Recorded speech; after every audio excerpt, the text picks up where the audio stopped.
Yamal, je suis venu, j'ai vu, j'ai vaincu. Honnêtement, sans lui, nous ne sommes rien du tout. Très franchement, depuis qu'il n'était pas là, on a eu une seule victoire, c'était face à Brest. Sinon, que ce soit face à la Real Sociedad, que ce soit face au Celta Vigo ou bien Las Palmas, deux défaites, un match nul. C'est qui va nous sortir de ce guêpier-là? C'est Lamine Yamal. Belle victoire de la part du FC Barcelone. Victoire 5-1 à Mallorca, qui a d'ailleurs quand même fait un bon match. Offensivement, ils ont proposé de belles choses, ils ont pris des risques.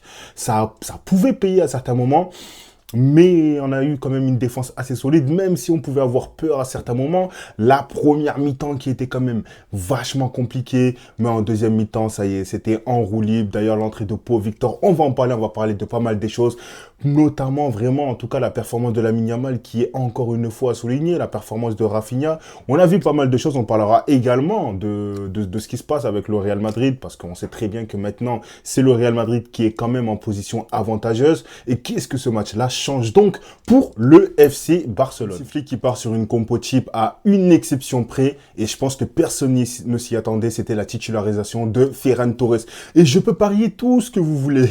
Quand Ferran Torres a été annoncé en tant que titulaire, j'en suis sûr que sur les réseaux sociaux, ça devait pleuvoir de choses négatives, c'est sûr à 100%.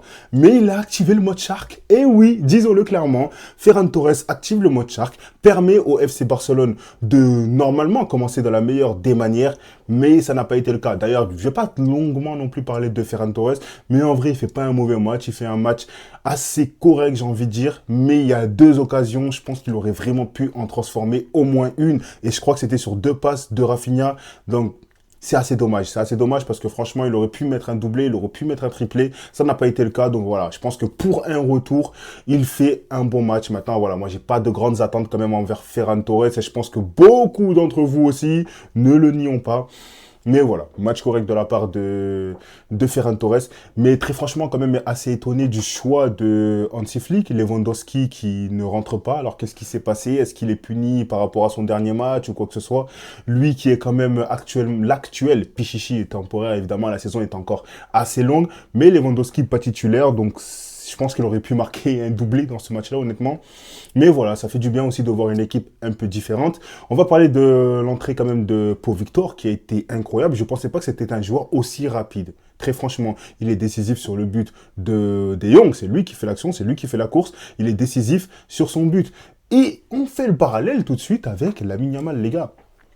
17 ans, c'est lui qui sauve l'équipe. C'est lui qui sauve le Barça. Il a pris ses coronets, il a dirigé le Barça. Voilà. Alors moi, très sincèrement, en première mi-temps, j'avais l'impression qu'il n'était pas non plus tant que ça en jambes. Il a eu quelques fulgurances, mais très peu, j'ai envie de dire, par rapport à d'habitude.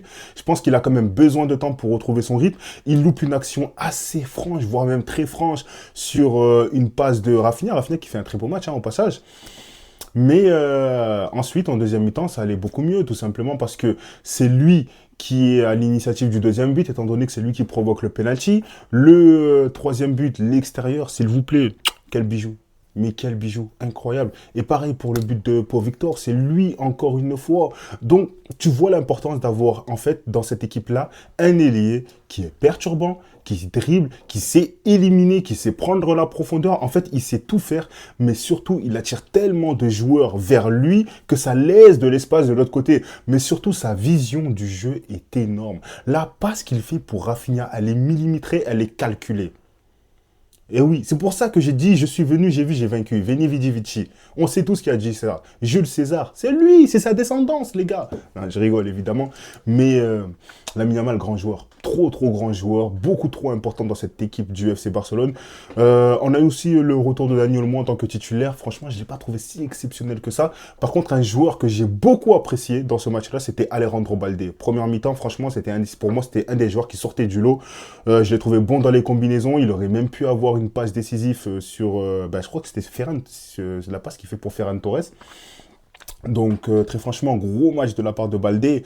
Et du coup, on peut dire très sincèrement qu'on a ressenti son manque par rapport au match dernier, même si Gérard Martin n'avait pas fait un match dégueulasse, attention. Hein. Donc, franchement, ça fait plaisir de voir un Alejandro Baldé à ce niveau-là. Ensuite, au niveau de la solidité défensive, moi, j'ai trouvé quand même que dans la possession, déjà, c'était assez compliqué. Mais le fait qu'il y ait eu autant de hors-jeu, ça veut aussi dire que le Barça avait du mal à avoir la maîtrise du ballon. Et face à Mallorca qui plus est, ils ont fait un bon match, ils ont fait leur match.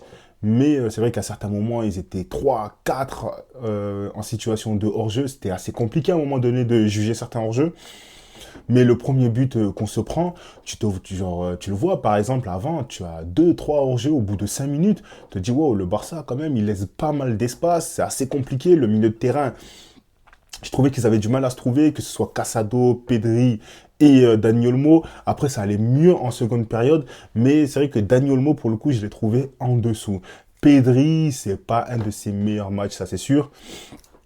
Mais bon, franchement, voilà. C'est le retour du bar 4, les gars, j'ai envie de dire. Pourquoi j'appelle ça le bar 4? Parce qu'on avait, on commençait à avoir l'habitude que le Barça remporte ses matchs par plus de 4 buts. Hein. Le Bayern, 4. Le Real Madrid, 4. Le FC Séville, 5. Par plus de 4 buts. C'est comme ça que moi j'appelle mon bar 4. Le bar 4. Non, franchement, belle victoire. Je pense que ça va quand même nous redonner confiance pour la suite. Maintenant, ça va être très très important d'avoir de la régularité, d'avoir de l'enchaînement. Le seul truc que j'ai peur, c'est qu'à un moment donné, tu seras obligé en fait d'instaurer une rotation. Mais avant de penser à plus tard, je pense que voilà, pensons quand même à maintenant, c'est le plus important. Le Barça qui gagne, le Barça qui se rassure, qui gagne des points. On verra de toute façon ce que va faire le Real Madrid. Je pense que là, le plus important, c'est vraiment que le Barça retrouve son rythme, retrouve sa confiance. Ensuite, on verra ce que ça va donner quand Lewandowski aussi va revenir en tant que titulaire. Mais vraiment, un truc qui va être très important, et je pense que, et j'espère que Hansi Flick va le mettre en place, ça va être de gérer la rotation avec Pau Victor.